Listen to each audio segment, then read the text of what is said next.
Tell us about your experience today. What happened? Oh, it's hard to even describe the full day. Started our scuba training today to get me back in the water again. After 14 years, I used to be a rescue swimmer in the Coast Guard, in the helicopters, and I had a craving to get back in the water through the efforts of Justin Bond and Monterey Bay Vets. They've brought me here, and Frank Dungan, and who's an awesome instructor. He brought me back in. They trained me, and says that I'm going to be independently diving again. What is it about the ocean? What's calling you back? Well, I was raised around the ocean all my life, and being a rescue swimmer, I was in and out of it a lot. There's some over here too. Was just brought up and raised around the ocean. My first scuba dive was 14 years old in Key West, Florida, and I used to scuba dive a lot, and I was in the ocean a lot, and I just had a craving to get back to it, to Mother Ocean. So how many years were you in the Coast Guard? Well, altogether 17 years, 17 and a half or so. Was in the Army for 4, and then in reserves, and the National Guard, and I got in the Coast Guard, and that was my home, and that's where I stayed in there, found family, and they took care of me even after I became sick and lost all my limbs. All right. Well, I got out of the Army, and there were not a lot of jobs in civilian life. I was born and raised military brat all my life. I moved around all my life. His father retired as a 2-star general in the Army, and I was drawn into the Army at first, but then found just got tired living in GP mediums, and so I tried civilian life for a little while. Couldn't find a job, and applied to the Coast Guard to get back in.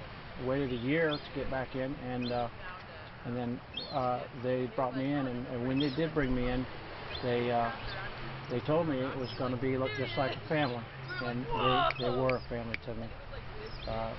When I was sick, they kept me in, and until I was ready to be released, and got me rehabilitated and everything, and after that, they've done many things for me, and it really is a large part of my heart. What happened to you?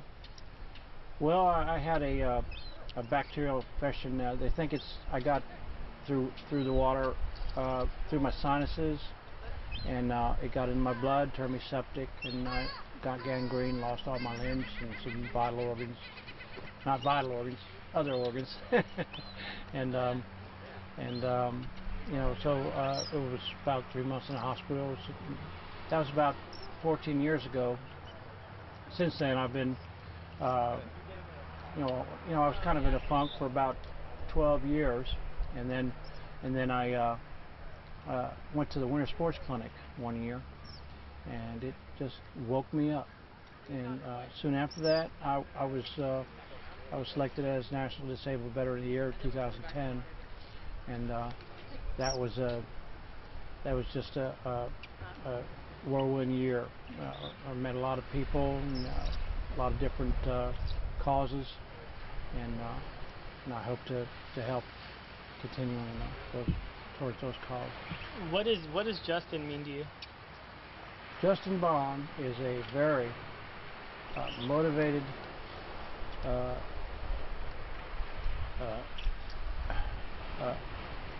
angel, really. It's hard to describe him. He's just so motivated, and he has so many ideas, and his ideas are infectious. People really do latch onto him and want to be around him and do things for him, and I'm one of those people. He has good ideas that are going to change the country, I believe, and I want to be a part of what he's doing. Do you think getting back in the ocean, do you think it would have been possible without him? Oh no, no. He's the one that called me. He brought me out to California about, say, 7 months ago.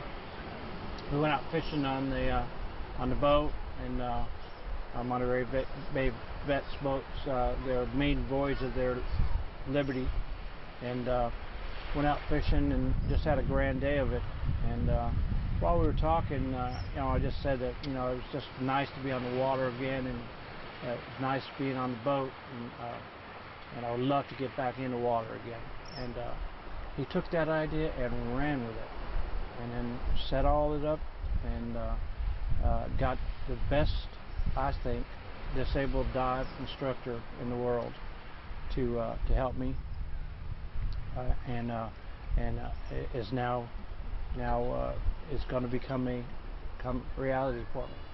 How does it feel to be so close to your goal? Literally days. Yeah, maybe Saturday, huh? 2 days maybe away. Yeah, I can't wait to get back in the water. I really can't wait. I was in the water today in the pool diving, but to be back out with the marine life, and to be back in the salt water and the clear water, and to see the sights that you see out there, and the environment that's out there, is just going to be life-changing for me, I believe. Does it scare you at all? I mean, this is the thing that basically took your limbs away. Well, it was on the East Coast that took my limbs away, but the West Coast, I love the West Coast. I love. I mean, just look at the view here. It's beautiful here, but I don't believe it was the water that took my limbs away. I believe it was a plan that somebody that was written millions of years ago. I have a purpose of being here, and I believe that that purpose is to help other GIs, other vets that are having problems. I've been disabled now, or differently abled now, 14 years, and I believe I have something to offer these new guys coming back, some hope, showing that life isn't over when you lose your limb. Going back to when you lost your limbs, you lost them all at once? Yeah. The onset was like 24 hours, so I started turning colors within 24 hours. I felt like a real bad fever, but I was cold. So I was hot and cold at the same time. And I kept telling my wife, hey, I'm dying. She said, go to bed. Typical military wife. Go to bed, take an aspirin, you'll be fine, And the next morning I was turning colors. So she rushed me to the hospital, and I was in the hospital for, she took me to the Coast Guard base, and they called the ambulance, started an IV, and that IV saved my life. They were able to get blood thinners through that IV, but I was at 98% to die for the first 30 days, and that was at Providence. They medevaced me out of Providence to the San Antonio Burn Center, Brooke Army Medical, and I stayed in Brooke Army Medical for 30 days, and that's where I came out of my coma. And, what happened when you woke up? Well, when I was in my coma, people look at me like I'm crazy. I had these lights that stayed with me. There were 2 lights. They were blobs of multicolored light, and they would take me places, and we would help people and things like that. And one day they asked me, do you want to continue on, or you want to stay here? And I said, well, I want to stay here. I have a wife, kids, I have a family I have to go back to. So they told me to do something, and then we went out and laid in this field of flowers, and it's like the hospital grew up around me. And the day after that, I came out of the coma. My body was basically, kidneys had shut down. I was on a respirator. My body was put me basically into a dead body. And from there, my body came to life, and it just started getting better. My kidneys came back, came off the respirator, I can remember at Brooklyn Medical, the doctor was trying to put one of those little electronic voice things in my tracheotomy, and where I could talk. And they tried it; it was too big, so she covered the tracheotomy, and I said, "It's too damn big." So they didn't think I'd be able to talk it again or anything. So you know, everything just came back. And within 30 days after my coma, I came back to life. But you know, when I came out of the coma, I woke up with no arms and no legs, and in extreme pain all the time. I have phantom pains that are pretty bad, and you know, there was many nights that I thought that you know, I just did not want to continue. It was not worth it to live, and you know, but this one night, my wife stayed with me at my bedside the whole time I was sick, but she had to sleep sometimes also. And remember, this one night she stayed at the Fisher House, and it was one of my I just wanted to die. I really did. And this big black nurse came up, kind of sidled up next to me in the bed, kind of started reading scripture to me. And she said, you know, take that load and give it to Jesus.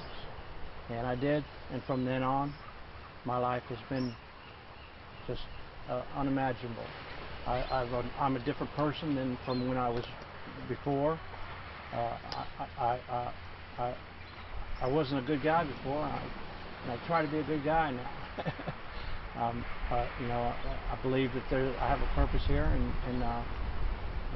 you know, and there's a lot of other veterans out there that are having problems, and you know, that they're going through these times in their life that they feel that there's no hope, and that there is no way out, but there is a way out. And if you look around you and listen and pay attention to the people that care about you, you'll find the purpose.